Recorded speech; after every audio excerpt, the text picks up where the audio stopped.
मेरे साथ दोनों हाथ उठाइए और महाराष्ट्र की सभी लोकसभा जीतने के संकल्प की मुट्ठी भींचिए सभी लोग और प्रचंड आवाज से बोलिए, भारत माता की, भारत माता की, भारत माता की।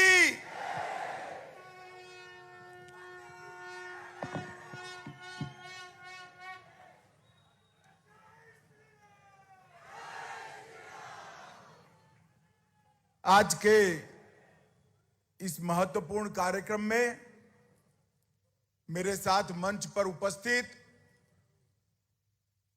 भाजपा शिवसेना युति के मुख्यमंत्री श्रीमान एकनाथ शिंदे जी,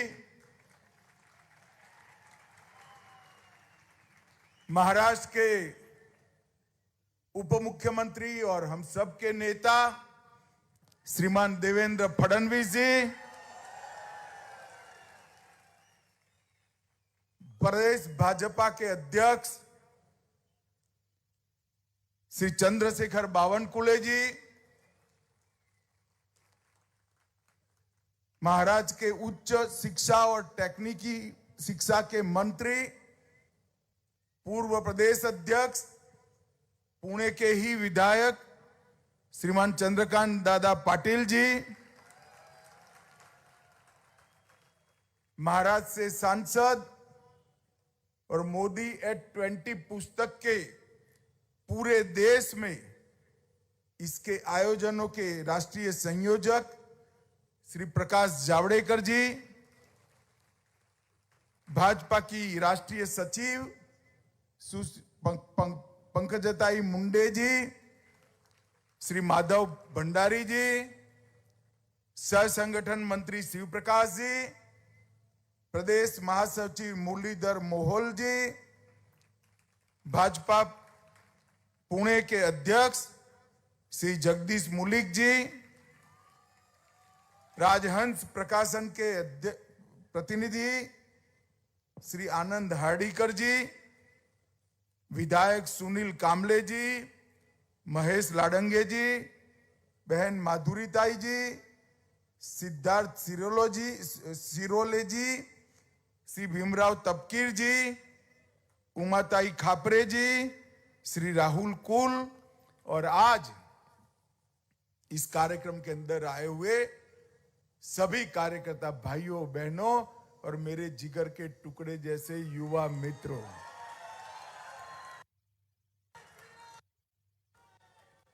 मित्रों, आज प्रकाश जी आमतौर पर मोदी एट 20 का किसी भी भाषा में लोकार्पण होता है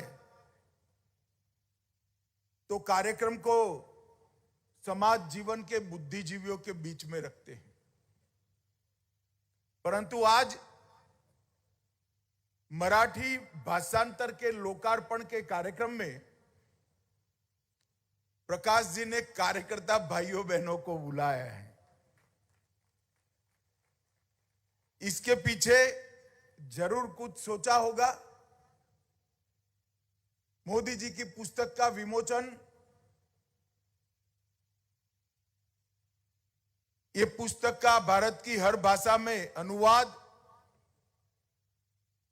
ये अनुवाद का हर राज्य में विमोचन, ये बहुत लंबी और बहुत पेनफुल प्रक्रिया को श्री जावड़ेकर जी देख रहे हैं। आज मोदी एट 20 इस पुस्तक का मराठी भाषा में रूपांतरण आज अभी हम सब मंचासीन लोगों के हाथों से हुआ है। मैं समग्र महाराष्ट्र के को एक अपील करना चाहता हूं कि इस देश के लोकतंत्र को सफल कैसे बनाया जा सकता है, सफल कैसे बनाया गया है, इसकी अगर कहानी सुननी है, इसकी अगर कहानी पढ़नी है तो मोदी एट 20 को जरूर पढ़िए। इसी में से ये सारी चीजें आपके ध्यान पर आएगी। इस देश ने ऐसे तो 75 साल में 17 लोकसभा चुनाव हुए, 22 सरकारें बनी और 15 प्रधानमंत्री देखे। पुस्तक बनना भी कोई नई बात नहीं है। प्रधानमंत्री के सम्मान में जनता का एकत्रित होना भी बड़ी बात नहीं है।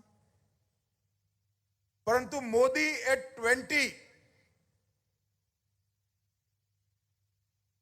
मोदी एट 20 ये मोदी जी के जीवन पर लिखी हुई पुस्तक नहीं है। मोदी एट 20 मोदी जी का महिमा मंडन करने के लिए बनाई गई पुस्तक, बनाए गए लेखों का संकलन नहीं है। मोदी एट 20 भारतीय जनता पार्टी के यशोगान का आलेखों का संकलन नहीं है। मोदी एट 20 भारत की समस्याओं का निराकरण और भारत के भविष्य की उज्जवल आशाओं का रेखांकन है।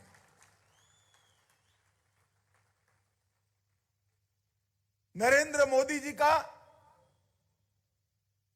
देश की राजनीति में आना ये महज कोई अकस्मात नहीं था।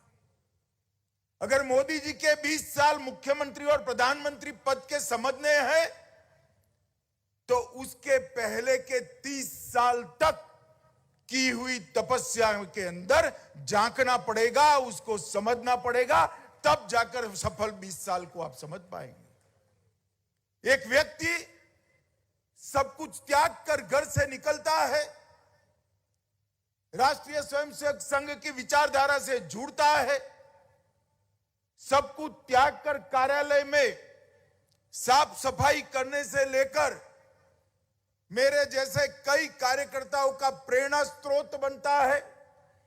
संगठन के मूल सिद्धांतों को समझकर गुजरात जैसे विशाल प्रदेश के कई गांवों में एसटी में बैठकर स्कूटर पर जाकर कई दिन तक पैदल चलकर गरीब से गरीब घर का संपर्क करता है, भाजपा की संघ की विचारधारा का प्रचार प्रसार फैलाव करता है और ये करते करते देश की समस्याओं की जानकारी लेता है, गरीबों के दुख दर्द को समझता है, अपने आप को गरीबों के दुख दर्द के साथ जुड़ता है और फिर चिंतन कर कर इसका समाधान ढूंढने के लिए प्रयास करता है।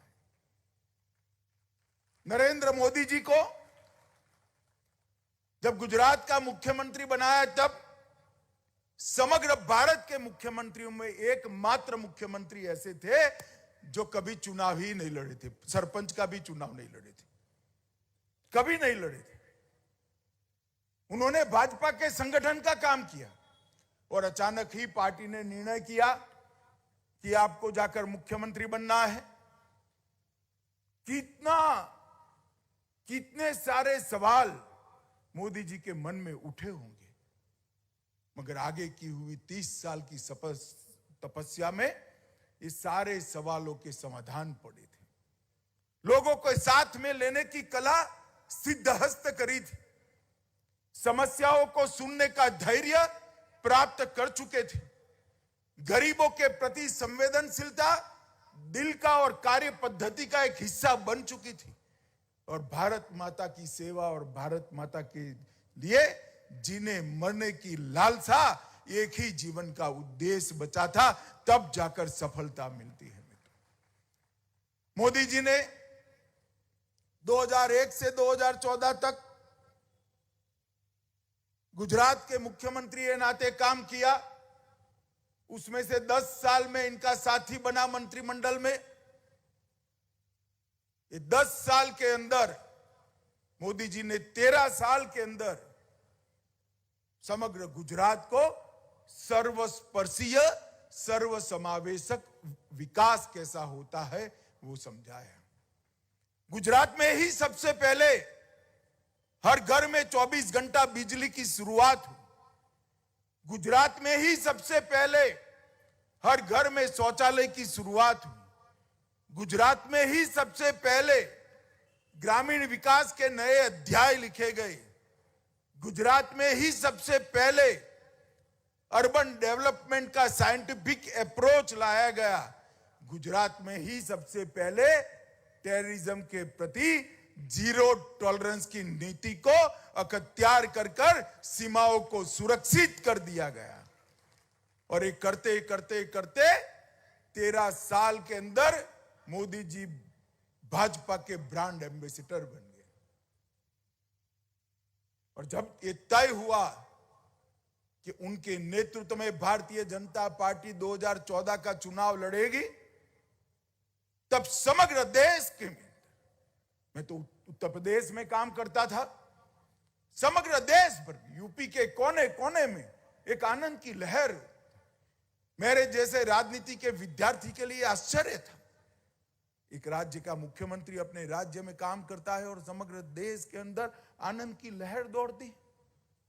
परंतु उस वक्त का कालखंड याद करिए, 2004 से 2014, ये 10 साल के अंदर यूपीए सरकार ने इस देश के अंदर शासन किया। यूपीए सरकार एक ऐसी सरकार थी जिसमें हर मंत्री अपने आप को प्रधानमंत्री मानता था और कोई भी मंत्री प्रधानमंत्री को प्रधानमंत्री नहीं मानता था। पॉलिसी पैरालिसिस हो चुका था। आए दिन पाकिस्तान से घुसपैठिए घुसकर, आतंकवादी घुसकर हमारे जवानों के सर काटकर ले जाते थे, पैरों से इनके सर को अपमानित करते थे और दिल्ली के दरबार में चुप्पी छाई रहती थी। 12 लाख करोड़ के घपले, घोटाले, भ्रष्टाचार, स्कैम देश के सामने एक चित्रपट की तरह एक के बाद एक के बाद एक के बाद एक आ गए थे। महिलाओं की सुरक्षा नहीं थी, देश की सीमाओं की सुरक्षा नहीं थी, प्रधानमंत्री का विदेश में कोई सम्मान नहीं था, देश का सम्मान विदेश में पाताल तक पहुंच गया था। प्रधानमंत्री विदेश जाते थे, लिखा हुआ भाषण पढ़ते थे, कभी थाईलैंड का भाषण सिंगापुर में पढ़ देते थे, कभी सिंगापुर का भाषण थाईलैंड में पढ़ देते थे। ये हुआ है, हंसिए मत। और देश को बड़ा अपमान सहना पड़ता। और उसी वक्त नरेंद्र मोदी जी के नाम की घोषणा हुई। देखते देखते देखते देखते चुनाव एक लहर में बदल गया और भारत में पहली बार एक गैर कांग्रेसी दल को और भारतीय जनता पार्टी को भी पहली बार पूर्ण बहुमत प्राप्त हुआ और भारतीय जनता पार्टी की सरकार। और ये 2014 से 2022 एक कालखंड के अंदर भारत ने एक परिवर्तन देखा है। 2004 में कांग्रेस आई तो 14 में गई, तब तक भारत के विचारवान लोग सोचते थे कि क्या हमारी मल्टी पार्टी डेमोक्रेटिक सिस्टम, हमारी पार्लियामेंट्री डेमोक्रेटिक सिस्टम फेल हो गई क्या? ये गुड्स डिलीवर नहीं कर पाएगी क्या? इसके रास्ते चलते क्या हम सफल हो पाएंगे? लोकतंत्र पर, हमारी संवैधानिक व्यवस्था पर लोगों के मन में एक सवाल उठा था। 2014 में मोदी जी प्रधानमंत्री बन गए और मोदी जी ने सिद्ध कर दिया कि यही multi party parliamentary democratic system के चलते भारत समग्र विश्व में प्रथम स्थान पर पहुंच सकता है और हम देश को आगे बढ़ा सकते हैं। 14 से 22 का एक कालखंड, जब कभी भी भारत के चुनी हुई सरकारों का इतिहास लिखा जाएगा, सुवर्णमयी अक्षरों से ही लिखा जाएगा। क्योंकि अब तक 70 साल तक देश के 70 करोड़ लोग ऐसे थे जिनको लगता था आजादी के बाद मेरा हिस्सा कहां गया। दारुण गरीबी में जीते थे, घर का तो नामो निशान नहीं था, घर था तो बिजली नहीं थी, बिजली कहीं से लट्टू ला दिया तो शौचालय नहीं था, घर धुआं से भरा रहता था, खाने का कोई ठोर ठिकाना नहीं था, 2 दिन क्या खाना, 2 बार क्या खाना, ये सवाल रहता था। और इसमें बीमारी आ गई तो भगवान की प्रार्थना के अलावे इसके पास कोई उपाय नहीं था। यही 60-70 करोड़ लोगों को आज घर देने का काम नरेंद्र मोदी जी ने समाप्त कर दिया है। हर घर में गैस का चूल्हा पहुंचाकर घर को धुआं मुक्त बनाने का काम मोदी जी ने कर दिया है। 10 करोड़ से ज्यादा गरीब घरों में शौचालय पहुंचाकर मां बेटियों के सम्मान की रक्षा करने का काम देश के पंतप्रधान नरेंद्र मोदी जी ने किया। घर के अंदर दोनों टाइम आराम से आप खाना खा सको, प्रति व्यक्ति 5 किलो अनाज फ्री ऑफ कॉस्ट हर महीने देने की व्यवस्था ये भारतीय जनता पार्टी की सरकार ने की है, नरेंद्र मोदी जी ने की है। 5 लाख तक का सारा स्वास्थ्य का खर्चा नरेंद्र मोदी सरकार आज अपने पेमेंट से कर रही है। 5 लाख तक कोई गरीब को स्वास्थ्य का 1 रुपये का बिल का पेमेंट करने की जरूरत नहीं है, उसको मुक्त कर दिया। अपने बूढ़े बाप की वो सेवा कर सकता है, गरीब मां अपने छोटे बच्चे का इलाज करा सकती है, और मैं और आप कराए ऐसा ही अच्छा इलाज कर सकते हैं। ये सारी सुविधाएं 80 करोड़ लोगों तक पहुंचाई। जिनको दीनदयाल जी ने अंत्योदय का नाम दिया था, उसी अंत्योदय ने मोदी जी को गरीब कल्याण के नाम से देश के 60 करोड़ गरीबों तक पहुंचाकर भारतीय जनता पार्टी की सरकार कैसी होती है ये बता दिया। माताओं, भाइयों, बहनों, मैं मोदी जी को उनके साथ संगठन का काम भी बहुत नजदीक से किया है।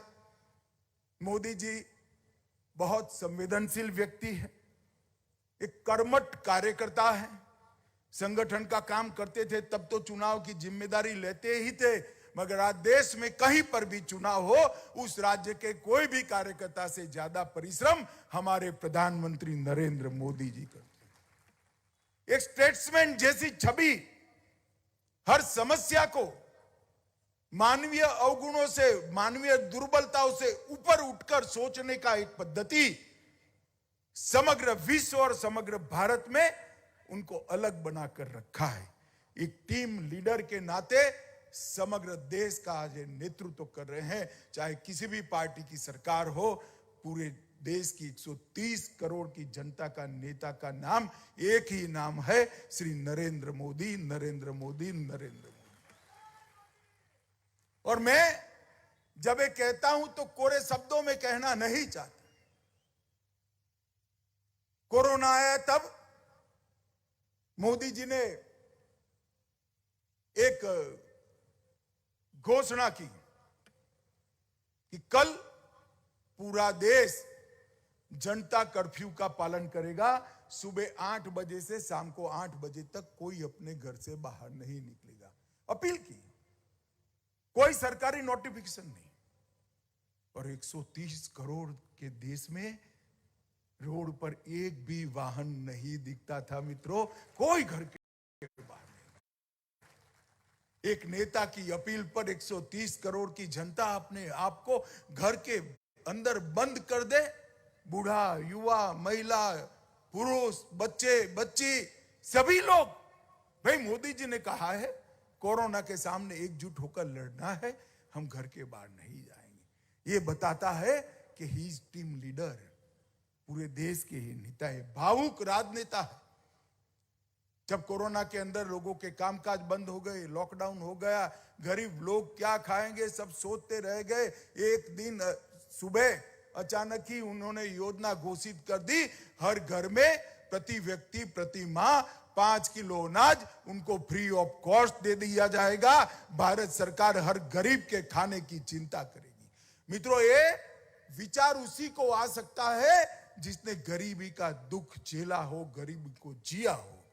एक निडर सेनापति। मैं पार्टी का अध्यक्ष था, मुझे याद है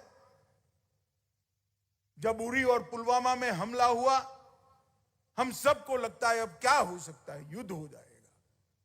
वो कुछ बोलते नहीं थे। केरल की कार्यकारिणी थी, एक फोन नहीं लेना, एक चर्चा नहीं करना, एक मीटिंग नहीं। केरल में राष्ट्रीय परिषद थी, दीनदयाल जन्मशती की शुरुआत थी। कुछ नहीं, किसी के साथ मीटिंग नहीं, किसी के साथ फोन नहीं, एकाग्रता से कार्य समिति के अंदर वो हिस्सा ले रहे थे और तीसरे ही दिन एयर स्ट्राइक और सर्जिकल स्ट्राइक कर पाकिस्तान के घर में घुसकर आतंकवादियों को हताहत कर अपने जवान वापिस आए। एक निडर सेनापति की तरह फैसला करते हैं, मेरे देश के जवानों की जान गई है, आपको हिसाब चुकता करना पड़ेगा, यहीं पर करना पड़ेगा, अभी करना पड़ेगा। ये हिम्मत बहुत कम नेताओं में होती है साहब। और एक उपभोग शून्य स्वामी, शिवाजी महाराज के लिए शब्द प्रयोग किया गया था। शिवाजी महाराज से लेकर आज तक मैं कई लोगों के संपर्क में आया हूं। मैंने राजे रजवाड़े भी देखे, मेरा जीवन ही शुरू राजे रजवाड़ों के घर में हुआ है। मैंने नेता भी देखे हैं, मगर सरकार की संपत्ति का जीरो उपभोग करने वाला नरेंद्र मोदी जैसा नेता मैंने नहीं देखा। अपनी माता की मृत्यु के दिन भी 10:30 बजे संस्कार समाप्त होते हैं और 11 बजे ऑनलाइन बंगाल के कार्यक्रम में यह आदमी उपस्थित हो जाता है और क्षमा मांगता है, मेरे कारण आधा घंटा आपको कार्यक्रम लेट करना पड़ा। साहब, ये विचार जो है ना, ये विचार हम सब के लिए युगों युगों तक प्रेरणा देने के लिए पर्याप्त है। एक उपभोग शून्य स्वामी, मैंने कभी इनके रिश्तेदारों को उनके घर पर नहीं देखा है। आज भी कई रिश्तेदार उनके इस प्रकार का काम करते हैं, मैं सार्वजनिक रूप से बोल भी नहीं सकता। जिसके परिवार का सदस्य 22 साल से सत्ता पर हो और परिवार की जरा भी चिंता नहीं की हो, ऐसा आदमी दिया लेकर भी ढूंढने से नहीं मिलता है। और आज भी प्रधानमंत्री बनने के बाद भी एक दिन में 15 से 18 घंटे काम करने वाला आदमी हमने नहीं देखा है। इतना परिश्रम, इतनी लगन, और एक ही लगन कि मेरा भारत समग्र विश्व में सर्वप्रथम हो, ये लगन लेकर आगे निकले हैं। और मित्रों, तब जाकर ये देश 8 ही साल में इतनी बड़ी मजल काटकर आज यहां पर खड़ा है। ऐसा नेता मिलना हम सब कार्यकर्ताओं के लिए बहुत सौभाग्य की बात है कि हम मोदी जी के नेतृत्व में काम करने का हमें मौका मिला। मैं महाराष्ट्र की जनता को और विशेषकर युवाओं को जरूर कहना चाहूंगा, मोदी एट 20 जरूर पढ़िएगा। मोदी एट 20 ये पुस्तक नहीं है, इसके अंदर अलग अलग लिखे गए आर्टिकलों का संकलन है और इसमें नरेंद्र भाई के संपूर्ण व्यक्तित्व को, संपूर्ण सफलताओं को बहुत अच्छे तरीके से उजागर किया गया है। मगर पुस्तक पढ़कर मोदी समझ में नहीं आएंगे, कार्यकर्ताओं के चश्मे से देखोगे तो मोदी जी समझ में आएंगे, कार्यकर्ता की भावना से देखोगे तो मोदी जी समझ में। मित्रों, आज मैं यहां आया हूं, कल ही एक बहुत बड़ा विजय हमारी युति को मिला है। शिंदे साहब की शिवसेना को असली शिवसेना और धनुष बाण दोनों मिल गए। एक बार ताली बजाकर इनका स्वागत करिए। और जो लोग झूठ के आधार पर हुंकार भरते थे, उन लोगों को आज मालूम पड़ गया है सत्य किसके साथ है। आज मालूम पड़ गया है। गत चुनाव में मैं पार्टी का अध्यक्ष था, चुनाव मिलकर लड़े, अपनी फोटो से बड़ी फोटो मोदी जी की लगाई, देवेंद्र जी को नेता मानकर चुनाव लड़े और फिर मुख्यमंत्री बनने के लिए विरोधी विचारधारा के तलवे चाटने लगे। आज उनको सत्य क्या है वो परिचय मिल गया है। और भारतीय जनता पार्टी के कार्यकर्ताओं ने भी, पुणे के कार्यकर्ता, आसपास के 3 जिलों के कार्यकर्ताओं ने भी आज एक संकल्प कर जाना है, आगामी लोकसभा के चुनाव में महाराष्ट्र की सभी सीटें शिवसेना बीजेपी युति के खाते में आनी चाहिए। मित्रों, चुनाव में हार होता है, पराजय होता है, जीत होती है, विजय होता है, परंतु जो लोग धोखा देते हैं ना, उनको कभी बख्शना नहीं चाहिए, वरना धोखा करने वालों की हिम्मत बढ़ती है।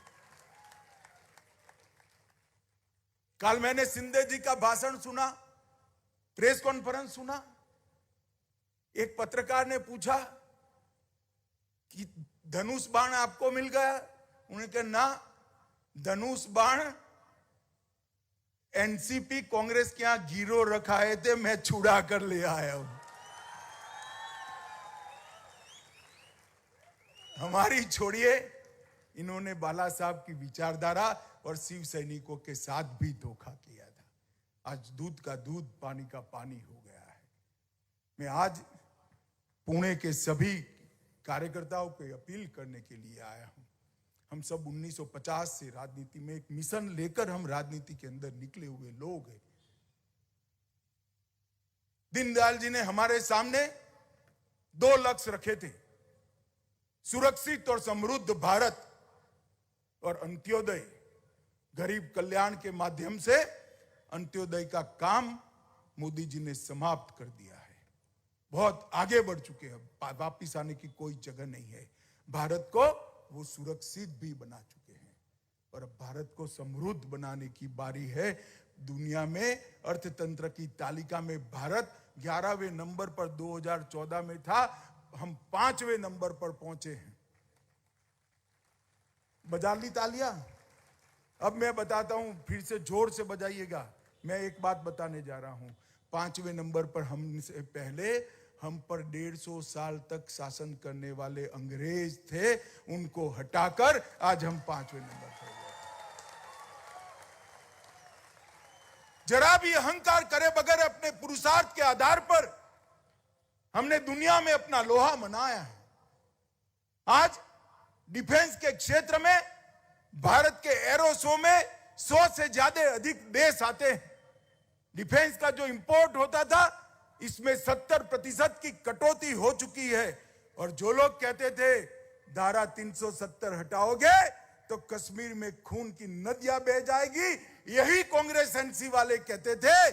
आज इनको जवाब मिल गया है, खून की नदियां छोड़िए, किसी की पत्थर चलाने की हिम्मत नहीं है भाई, पत्थर चलाने। नॉर्थ ईस्ट के अंदर विकास के आधार पर मोदी जी ने इंसर्जेंसी को समाप्त कर दिया है। वामपंथी उग्रवाद क्षेत्र के अंदर लगभग देश को मुक्ति दिलाने के कगार पर पहुंचे। महाराष्ट्र, मध्य प्रदेश, झारखंड, बिहार, ये 4 राज्य पूर्णतः मुक्त हो चुके हैं। छत्तीसगढ़ बाकी है, थोड़ा आंध्र तेलंगाना के एक तालुका बाकी है और उड़ीसा में भी एक तालुका बाकी है। मुझे भरोसा है कि 2 साल में ये भी समाप्त हो जाएगी। मित्रों, बहुत बड़ी उपलब्धि, जिस लक्ष्य को लेकर हम 50 साल पहले निकले थे, वो लक्ष्य की परिपूर्ति ये 9 साल के अंदर हमारे नेता नरेंद्र मोदी जी ने की। जब हम सब छोटे थे, राम जन्मभूमि आंदोलन हुआ, हमारे अंग्रेजी के प्रोफेसर थी इलाबेन शाह, तो जब शिला पूजन का कार्यक्रम था तो इलाबेन को मैंने निमंत्रित किया। मैं को पूजन तो मैं कर देती हूं, मगर मेरा भूत भी राम मंदिर नहीं देख पाएगा। जब भूमि पूजन हुआ तो 85 साल की इलाबेन का फोन आया, अमित भाई, सात अर्थ में राम मंदिर बनने की शुरुआत हो गई है। कोई नहीं मानता था, धारा 370 हटे, कोई नहीं मानता था। ट्रिपल तलाक समाप्त हो, कोई नहीं मानता था। सीएए इस देश में आए, कोई नहीं मानता था। इस देश के अंदर भाजपा की सरकार है, कॉमन सिविल कोड बनाने की दिशा में आगे जाए, कोई नहीं मानता था। सारे हमारे वैचारिक आधार को पूर्ण करने का काम नरेंद्र मोदी जी ने किया है, भारतीय जनता पार्टी ने किया है। मगर अभी भी मिशन अधूरा है। मैं पार्टी के राष्ट्रीय कार्यकारिणी में उड़ीसा में भुवनेश्वर में मैंने कहा था कि 5-10 साल में भारत को महान बनने की प्रक्रिया नहीं होती। 30 साल तक पंचायत से लेकर पार्लियामेंट तक भारतीय जनता पार्टी आती है, तभी भारत माता को विश्व गुरु के स्थान पर हम बैठा हुआ देख सकते हैं। मित्रों, हमारे सामने एक लक्ष्य है, इस देश को हर क्षेत्र के अंदर सर्वप्रथम करना, दुनिया में सर्वप्रथम करना। वो लक्ष्य की परिपूर्ति के लिए हम राजनीति में आए हैं। किसी की तरह सत्ता प्राप्त करने के लिए पिताजी के सिद्धांतों, पार्टी के सिद्धांतों और पार्टी के कार्यकर्ता को धोखा देकर मुख्यमंत्री बनने के लिए हम नहीं आए। हम भारत माता को परम वैभव पर ले जाने के लक्ष्य के लिए आए हैं। और मैं बताता हूं आपको, 2024 का चुनाव भारतीय जनता पार्टी ने बड़ी शिद्दत के साथ, अच्छी रणनीति के साथ और परिश्रम की पराकाष्ठा के साथ लड़ना है। आज 3 जिले के कार्यकर्ता यहां हैं, सभी संकल्पवान होकर जाए कि महाराष्ट्र की एक भी सीट किसी के भी अकाउंट में नहीं जाएगी। सभी के सभी सीटें भारतीय जनता पार्टी और शिवसेना का गठबंधन जीतेगा। अगर हमें संकल्प करते हैं और संकल्प की सिद्धि के लिए कठोर परिश्रम के लिए प्रतिज्ञित होते हैं, तो मैं आपको बताता हूं, मोदी जी का करिश्माई नेतृत्व ऐसा है जिसने 2 बार हमें पूर्ण बहुमत दिया, 1 बार 2/3 बहुमत दिया। मोदी जी के नेतृत्व में तीसरी बार भी पूर्ण बहुमत की 2/3 बहुमत की सरकार बन सकती है। हमने इस दिशा में आगे बढ़ना है। आज चुनाव कैसे लड़ना, क्या लड़ना, ये कहने का समय नहीं है, मगर हम सब कार्यकर्ता एकजुट हो जाए, एक दिशा में चले, एक लक्ष्य लेकर चले और मोदी जी के नेतृत्व में भारत को परम वैभव के लक्ष्य की दिशा में ले जाने के लिए चले। तो मुझे विश्वास है मित्रों, हमारे जीते जी भारत माता को हम विश्व गुरु के स्थान पर बैठा हुआ देख पाएंगे और हमारे पुरखों ने सालों से जो सपना संजोया था उसको सफल होते हुए देखेंगे। शहीद भगत सिंह, खुदीराम बोस, तात्या टोपे और लक्ष्मी रानी ने जो स्वप्न देखा था वो स्वप्न को हम सिद्ध कर पाएंगे मित्रों। और भारतीय जनता पार्टी का यही मिशन है। एकनाथ शिंदे जी और देवेंद्र जी दोनों मिलकर एक करप्ट सरकार की जगह लोकाभिमुख सरकार देने का काम किए हैं। ये दोनों के नेतृत्व में महाराष्ट्र में चुनाव लड़ना है, मोदी जी के नेतृत्व में देश में चुनाव लड़ना है और हमें विजय प्राप्त करनी है। मुझे बताइए, आप लोग चुनाव के विजय तक कठोर परिश्रम करने के लिए तैयार है क्या?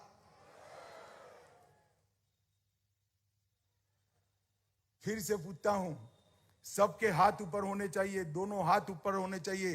तैयार है क्या? महाराष्ट्र की सभी सीटें हमारी युति जीतेगी क्या?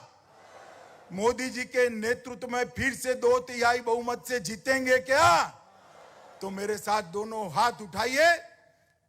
जय जय जय जय जय शिवाजी, जय जय जय जय जय भवानी, शिवाजी महाराज की, भारत माता की, भारत माता की, भारत माता की, वंदे मातरम। धन्यवाद अमित भाई. आपले विचार आम्हा पुणेकर कार्यकर्त्यांना खूप प्रेरणादायी ठरले आहेत. मी आपल्या सर्वांचा धन्यवाद मानतो. यानंतर तुषारजी घाटविलकर यांना विनंती करतो की आपण या ठिकाणी वंदे मातरम सादर करावा. त्यानंतर या ठिकाणी या कार्यक्रमाचं आभार प्रदर्शन होईल. माननीय राजेशजी पाटील